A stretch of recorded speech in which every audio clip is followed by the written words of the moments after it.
여러분 한번 상상해 보세요. 1년 중에서 가장 큰 명절입니다. 아, 벌써부터 약간 스트레스 받는데요? 그쵸. 거실에서는 지금 온 가족이 텔레비전 보면서 막 호호하하 웃고 떠들고 있어요. 그런데 여러분은 주방에 혼자 갇혀서 그 뜨거운 불 앞에서 땀을 뻘뻘 흘리며 전을 부치고 있습니다. 와, 끝도 없이 양파 썰고 막 기름 냄새 맡고 있는 거잖아요. 맞아요. 속에서 진짜 천불이 나기 시작하죠. 살면서 누구나 이런 주방에서의 분노를 경험해 본 적이 있으실 텐데요. 수요일 아침을 여는 신앙톡입니다. 오늘 우리의 이야기는 바로 이 지극히 현실적인 빡침에서 출발합니다. 네, 오늘 아침도 여러분과 수다 떨 생각에 아주 설레는 마음으로 나왔습니다. 벌써 우리가 함께하는 성경 인물 다시 보기 시리즈가 6화째를 맞이했네요. 시간이 진짜 빠르죠. 우리가 그동안 다윗이나 베드로 같은 아주 익숙한 인물들부터 도마랑 삼손을 거쳐서 왔잖아요. 네, 그리고 지난주에는 요나 편까지 아주 스펙타클하게 살펴봤죠. 맞아요. 그 요나가 물고기 뱃속에 들어갔던 사건 다룰 때 막 원통형 감옥 같은 고증 해보느라 우리 진짜 많이 웃었잖아요. 그 냄새가 얼마나 심했을까 하면서요. 상상도 하기 싫은 냄새였을 거예요. 그런데 오늘 우리가 살펴볼 인물도 그에 못지않게 아주 생생한 현실감을 주는 인물입니다. 그래서 오늘 우리는 이 인물을 완전히 새롭게 한번 파헤쳐 보려고 합니다. 주방에서 일하다가 폭발해서 예수님께 냅다 동생을 일러 바친 그 유명한 분노의 누나, 바로 마르다입니다. 사실 제가 오늘 이 마르다에 대한 여러 자료를 보면서 느낀 건데요. 마르다를 단순히 주방에서 화를 낸 어떤 욱하는 캐릭터로만 볼 수는 없댔더라고요. 오, 그래요? 네, 당시의 역사적 맥락을 보면 이 이야기가 진짜 완전히 다르게 읽힙니다. 좋습니다. 그럼 본격적으로 들어가기 전에 무대 배경부터 한번 세팅해 볼까요? 오늘의 주 무대는 예루살렘에서 한 3km 정도 떨어진 베단이라는 동네입니다. 네, 여기에 아주 유명한 삼남매가 살고 있었죠. 성경에 아주 자주 등장하는 캐릭터, 확실한 삼남매입니다. 첫째부터 한번 짚어볼까요? 일단 직원의 실세이자 모든 일을 척척 해내는 K장녀 스타일의 마르다가 있고요.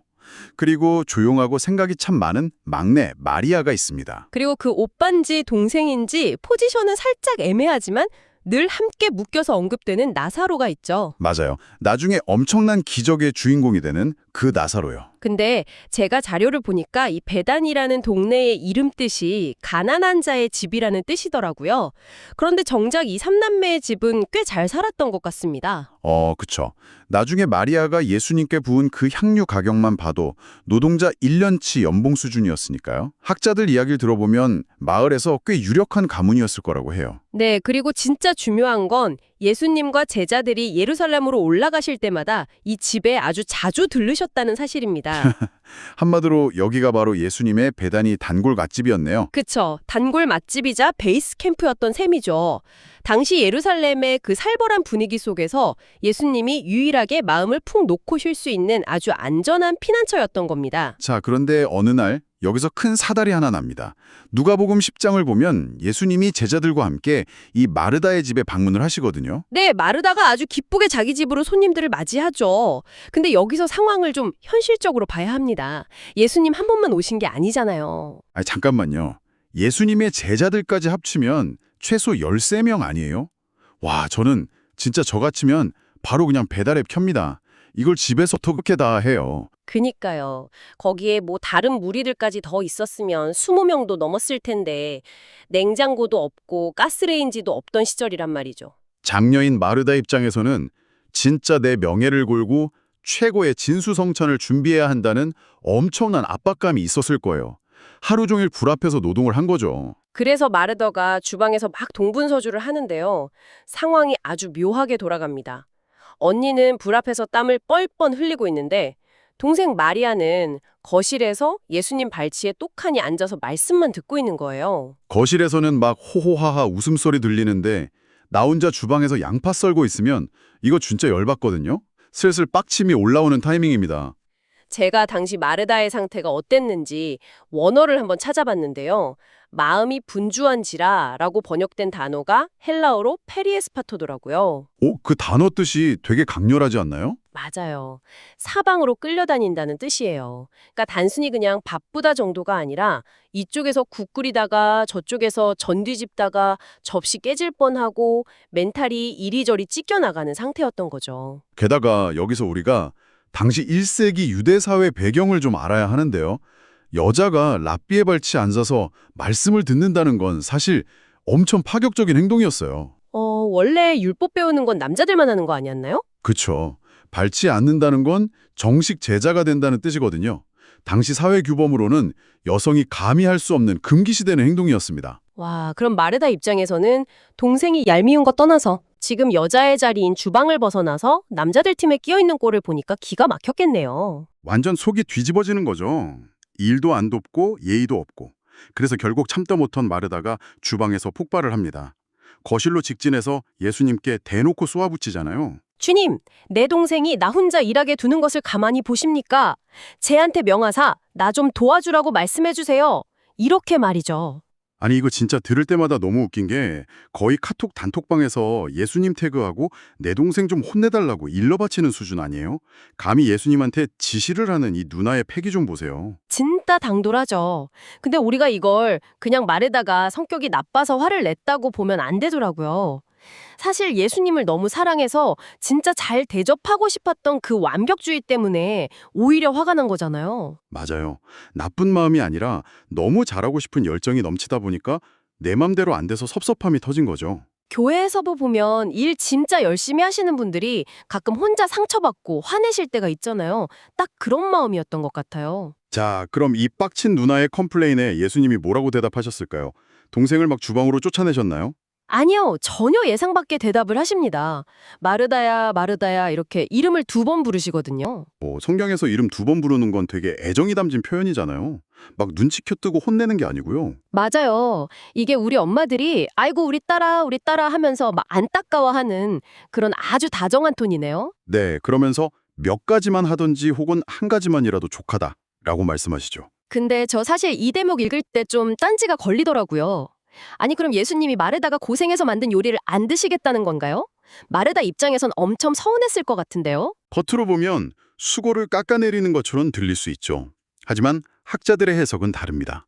이건 요리하느라 스트레스 받으면서 나랑 대화 한번 못하는 것보다 그냥 한두 가지만 간단히 차리고 너도 와서 이 평안을 누리라는 뜻이거든요. 아, 십첩반상 차리느라 멘탈 나가지 말고 그냥 국밥 한 그릇 시켜놓고 같이 얼굴 보고 대화하자는 거군요. 네, 마르다의 섬김이 잘못됐다는 게 아니라 너무 많은 일 때문에 진짜 중요한 손님과의 교제를 놓치고 있는 걸 안타까워하신 거예요. 그리고 마리아처럼 너도 여기 앉아서 말씀을 들을 자격이 있다고 그 짐을 좀 내려놓으라고 따뜻하게 초청하신 거였네요. 네, 우리가 마르다를 맨날 일만 하는 워커홀릭으로 오해했는데 사실 예수님은 그녀를 쉬게 해주고 싶으셨던 거죠. 자, 그런데 말이에요.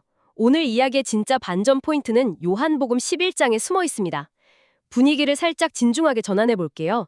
시간이 흘러서 이 삼남매에게 아주 큰 위기가 찾아옵니다. 네, 오빠인 나사로가 병이 들어서 죽게 된 거죠. 예수님께 급히 연락을 했는데도 이틀이나 늦게 오셨어요.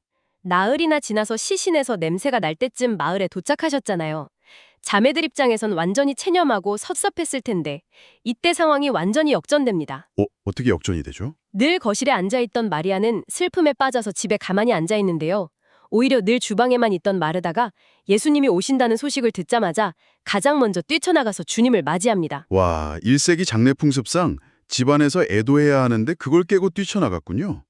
맨날 주방에만 있던 마르다가 행동력 있게 가장 먼저 달려나갔다는 게 참 놀랍네요. 맞아요. 그리고 여기서 마르다의 엄청난 신앙 고백이 터져 나옵니다. 예수님이 내 오라비가 다시 살아날 것이다 하시니까 마르다가 이렇게 대답해요. 주는 그리스도시요 세상에 오시는 하나님의 아들이신 줄 내가 믿나이다. 에이, 설마 잠깐만요. 이거 마태복음에서 베드로가 했던 그 유명한 신앙 고백이랑 거의 토시 하나 안 틀리고 똑같은 거 아니에요? 네, 정확합니다. 학자들도 요한복음에 나오는 마르다의 이 고백이 베드로의 고백과 완벽하게 똑같은 레벨이라고 평가하거든요. 와, 대박이네요. 베드로는 그래도 기적을 많이 보고 고백한 건데 마르다는 오빠가 무덤에서 부패해가는 그 절망 속에서 이 고백을 했다는 게 진짜 소름 돋아요. 그니까요. 우리가 마르다를 너무 과소평가했어요. 주방에서 분주하게 빡쳐있던 누나가 아니라 엄청난 신앙 고백의 누나였던 겁니다. 일상에서는 분주하게 손으로 주님을 섬겼고 인생의 큰 위기 앞에서는 흔들림 없이 주님을 그리스도로 고백한 아주 영적으로 깊은 인물이었네요. 네, 성격이 좀 급하고 완벽주의였을 뿐이지 예수님을 향한 믿음의 뿌리는 아주 단단한 사람이죠. 자, 그럼 오늘 이 엄청난 반전의 인물 마르다가 우리의 삶에 던져주는 메시지는 뭘까요? 사실 우리 안에는 마르다와 마리아의 모습이 둘 다 있잖아요. 헌신적으로 땀 흘리는 마르다의 섬김도 필요하고 말씀에 집중하는 마리아의 고요함도 둘 다 중요합니다. 솔직히 저도 완전 마르다 스타일이거든요. 교회에서 뭐 하나 맡으면 진짜 완벽하게 하려다가 나중에 혼자 시험 들고 다른 사람한테 왜 안 돕냐고 짜증내고 그래요. 저도 그런 적 많아요. 근데 중요한 건 분주함 자체가 죄가 아니라는 겁니다. 예수님은 마르다의 그 땀방울과 섬김을 아주 귀하게 여기셨어요. 그 분주함 때문에 내 안의 기쁨을 잃어버리고 정작 내가 섬기는 예수님을 향한 시선을 놓치는 게 문제인 거군요. 네, 그래서 우리에겐 가끔 그 바쁜 일상을 멈추고 예수님 발치에 잠시 앉는 쉼표가 필요한 거죠. 마르다처럼 솔직한 빡침까지도 들고 주님 앞으로 나아가면 되는 겁니다. 자, 이제 자연스럽게 차분하게 오늘 이야기를 좀 마무리해 보겠습니다. 오늘의 핵심을 한 줄로 요약하자면 이렇습니다. 마르다는 단순히 빡친 누나가 아니라 주님을 너무 사랑했기 때문에 분주했던 열정의 누나였습니다. 네, 우리 청취자 여러분도 살다 보면 일에 치이고 지쳐서 짜증날 때가 많으시죠. 하지만 마르다처럼 그 분노조차도 솔직하게 주님께 들고 나아가 보세요. 주님이 우리를 다정하게 이름 2번 부르시면서 안아주실 겁니다. 네, 참 위로가 되는 말씀입니다. 그럼 오늘 신앙톡에서 나눈 이야기를 기억하면서 제가 짧게 기도하겠습니다. 하나님, 너무 바쁜 일상 속에서 우리의 마음이 분주해져 이리저리 끌려다닐 때가 많습니다. 우리의 섬김과 수고도 기쁘게 받아주시되 가끔은 하던 일을 멈추고 주님의 발치에 앉아 참된 평안을 얻는 시간을 허락해 주세요. 우리의 솔직한 빡침까지도 다정하게 받아주시는 예수님의 이름으로 기도합니다. 아멘. 오늘도 신앙톡 딥다이브와 함께 해주신 여러분 참 감사합니다. 네, 다음 주 수요일 아침 8시에 따뜻한 커피 한 잔과 함께 우리 또 만나요. 방송을 끄시기 전에 마지막으로 생각해 보실 질문 하나를 남겨드립니다. 여러분은 지금 마르다처럼 무언가에 분주하게 쫓기고 계신가요? 아니면 마리아처럼 잠시 발치에 앉아 쉬고 계신가요? 둘 중 어느 쪽이든 오늘 하루 주님 앞에 내 솔직한 모습을 있는 그대로 내어드려 보는 건 어떨까요?